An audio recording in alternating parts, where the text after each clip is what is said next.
श्रीमद् भगवद गीता अध्याय 7 ज्ञान विज्ञान योग श्लोक 3। मनुष्याणां सहस्रेषु कच्चिद्यतति सिद्धये यततामपि सिद्धानां कच्चिन्मां वेत्ति तत्त्वतः। हजारों में से कोई एक मनुष्य सिद्धि के लिए प्रयत्न करता है और सिद्धि प्राप्त करने वालों में से कोई एक विरला ही वास्तव में मुझे जान पाता है। इस श्लोक में सिद्धि शब्द का प्रयोग किया गया है। इस शब्द के कई गुणार्थ और अर्थ है। संस्कृत शब्दकोश से लिए गए सिद्धि शब्द के कुछ अर्थ इस प्रकार से है।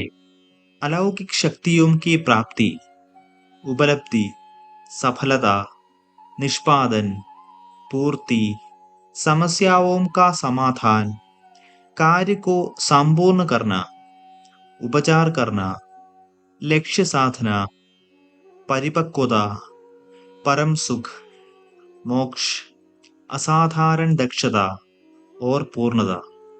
श्री कृष्ण आध्यात्मवाद के लिए पूर्णता शब्द का प्रयोग करते हुए कहते हैं, हे अर्जुन, असंख्य आत्माओं में से बहुत कम अनुपात में आत्माओं को मानव शरीर प्राप्त होता है।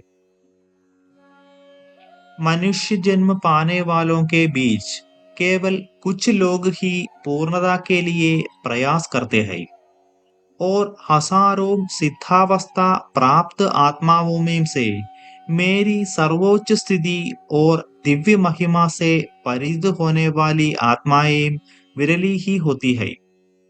फिर ऐसी आत्माएं जो आध्यात्मिक अभ्यास में पूर्णता प्राप्त कर लेती है, वे भगवान को क्यों नहीं जान सकती? इसका कारण यह है कि भक्ति और प्रेममयी समर्पण के बिना भगवान को जान पाना या उसकी अनुभूति करना संभव नहीं है।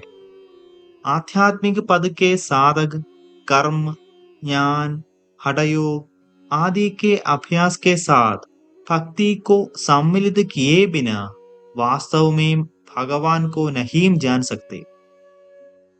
जो आध्यात्मिक साधक अपनी साधना में भक्ति को सम्मिलित नहीं करते और भगवान के संबंध में सैद्धांतिक ज्ञान तक ही सीमित रहते हैं, उन्हें परम सत्य का अनुभवात्मक ज्ञान नहीं हो पाता।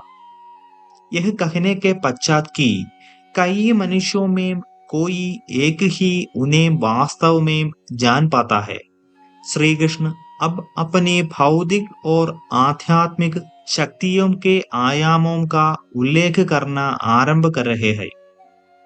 वे सर्वप्रथम अपनी अपरा प्रकृति भौतिक शक्ति का क्षेत्र का उल्लेख करते हैं।